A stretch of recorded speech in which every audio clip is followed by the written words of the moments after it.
Okay, so I'm gonna start now. So good morning, everyone. My name is Ganokporn, and this is Ms. Natnarin, my colleague. We are both from Budget Bureau, Thailand. And in today's session, we are going to present you greening revenue policies in Thailand. So I will talk about the overview of carbon emission in Thailand for the first half of the presentation. And then Ms. Natnarin will go through further details about Thailand's fiscal measure for green transition. Air pollution in Thailand is considered to be one of the most serious environmental problems in the country. Especially severe are the implications of the problem for people who live in the cities, where the level of air pollution is substantially higher, and Thailand ranked 23rd among countries that emit the most CO2 emission in 2021, contributing to around 0.75% of global carbon emission. So let's take a closer look at carbon emission in the business sector. Overall, CO2 emission rose around 2.1% from 20 to 21 in almost every sector in the economy. From January to November 2022, the electricity and industry sector experienced a decline in CO2 emissions, which is in contrast with transportation and other sectors, due to the increasing use of renewable energy and driving the net zero emission measures according to government renewable energy policy. So CO2 emissions from energy use are reduced despite increasing in energy consumption. However, when compared Thailand's CO2 emissions with average of Asian countries, we found that Thailand emits fewer CO2 emissions than the average Asian nation. For the country's naturally determined contribution or NDC, Thailand endorsed the UNFCCC, which was ratified on December 28, 1994. The goal is to keep the atmospheric concentration of greenhouse gas stable and at a level that prevents human disturbance that could harm the global climate system. And then Thailand signed the Kyoto Protocol to impose the greenhouse gas reduction obligation. However, Thailand has no obligation under this protocol except for Article 10, which calls for the parties to voluntarily assume responsible for combating climate change and engaging in the project following clean development process. And in September 2016, Thailand became one of the parties to ratify the Paris Agreement. It seeks to enhance the international response to the challenge of climate change by keeping the global temperature rise in this century well below 2 degrees Celsius. And finally, Thailand was present at the recent COP meeting, COP26 or 27, which seeks to cut greenhouse gas emission by 40% in 2030. And Thailand announced at the COP conference to reduce the greenhouse gas emission, achieve carbon neutrality, and achieve net zero emission. And moreover, Thailand has revised the deadline for completing the greenhouse gas reduction goal in light of the 26th COP. As a developing country, highly vulnerable to the implication of climate change, Thailand attaches great importance to the global effort to address this common and pressing challenge. And Thailand enhanced its first NDC, which was developed through a participatory process at the COP26 to fulfill the long-term temperature goal set. Then Thailand has released its second NDC, in which the country released its greenhouse gas emission reduction to target to 40% by 2030. And for the national policy structure, Thailand has formulated the long-term low greenhouse gas emission development strategy, which will guide Thailand toward a climate change, resilient, and low greenhouse gas emission development, and serve as a basis for enhancing its subsistence NDCs. So this slide demonstrates Thailand's greenhouse gas emission reduction roadmap. As I mentioned previously, The level of NDC could increase up to 40% subject to adequate and enhanced access to technology development and transfer, financial resources, and capacity building support. And furthermore, Thailand will continue effort in its challenge to meet the long-term goal of carbon neutrality by 2050 and net zero greenhouse gas emission by 2065. So in the next slide, Ms. Natnarin will present you Thailand fiscal measure for green transition. Please continue. Okay, so thank you, Ms. Ganokporn. Let me continue with the fiscal measures for the green transition. The Thai government has implemented fiscal measures that will help reduce pollution. In 1991, the price of leaded gasoline was raised above the price of unleaded gasoline as to deregulate oil prices and promote private sector investment in the refinery sector to lower lead emissions.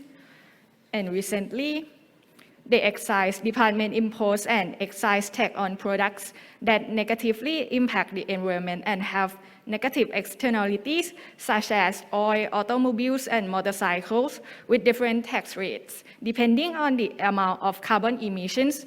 However, because taxes are only charged on carbon-intensive raw materials and finished goods that are harmful to the environment and not on manufacturing process that could also result in significant amount of carbon emissions, the existing excise tax measures might not fully reflect the concept of a carbon tax. To collect the excise tax first, it can be conducted through the implementation of an environmental tax. As following the polluters pays principle, people who generate pollution should be accountable for its management to prevent any harm to the environment or human health. This makes it possible for people to alter their behavior and develop an interest in environmentally friendly products. Second, impose an energy tax to promote the adoption of alternative energy sources and reduce energy use. In this regard, the products subject to excise tax include the oil products, automobiles, and motorcycles. There are two methods for collecting environmental taxation, which are tax differentiation and substitute effect. The tax differentiation is the process of set up products with varying tax rates, such as the taxing high-emission vehicles more heavily than low-emission vehicles. And the substitute effect is to encourage the use of the EV or hybrid car to reduce the use of gasoline-powered cars. The primary goals in accomplishing this are to minimize pollution through changing consumer behavior, and second, to promote environmental responsibility and energy efficiency in order to lessen greenhouse gas emissions, and as a last point, to encourage the use of renewable energy. This table shows the structures of the automobile excise tax that will change depending on the carbon emissions. Cars with carbon emissions must pay higher tax to minimize greenhouse gases. This encourages the use of clean energy vehicles instead of the fossil fuel powered vehicles, and encourage automakers to create more environmentally friendly vehicles. This is the pickup passenger vehicle tax structures. As you can see, for instance, there is currently 0% tax on electric pickup passenger vehicle because they produce less CO2 and are therefore healthier for the environment. On the other hand, tax rate for pickup passenger vehicles that produce CO2 must be around 25 to 30%. For the motorcycles, the motorcycle excise tax rate structures was introduced in 2019. The amount of carbon emissions determine the tax rate to reduce greenhouse gas emissions, encourage the usage of motorcycles that emit less carbon, and provide manufacturers with incentives to create more ecologically friendly motorcycles. Last but not least, there is a tax structure to raise awareness among individuals that the use of vehicles is one of the causes of an air pollution. Taxes are being collected on jet fuel, lubricating oil, gasoline, and diesel fuel at the following rates. The jet fuel around 0.2 baht per liter, lubricating oil 5 baht per liter, gasoline 6.5 baht per liter, and diesel fuel 6.44 baht per liter.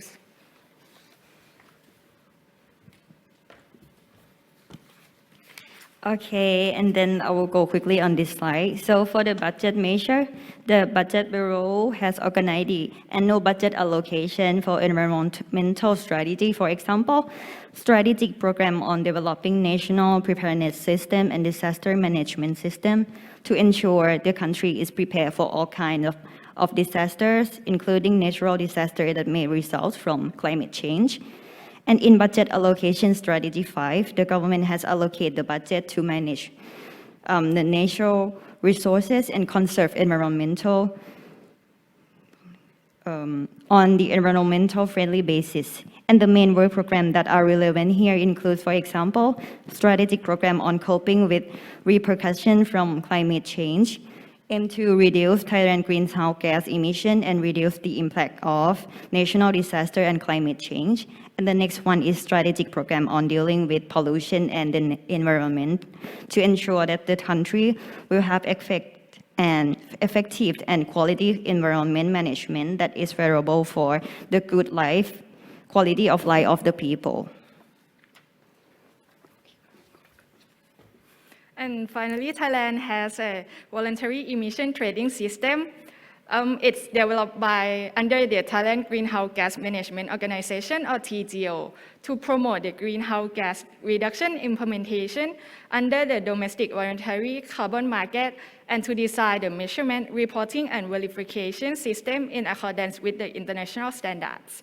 In the fiscal year 2015 to 2017, TGO developed the pilot project of Thailand Voluntary Emission Trading System Phase 1 and continue to conduct Phase 2 from 2018 to 2020, which aims to develop, test, and improve the measurement, reporting, and verification system, operation regulations, and trading platform for the greenhouse gas emissions intensive industrial sectors appropriate for the Thai context.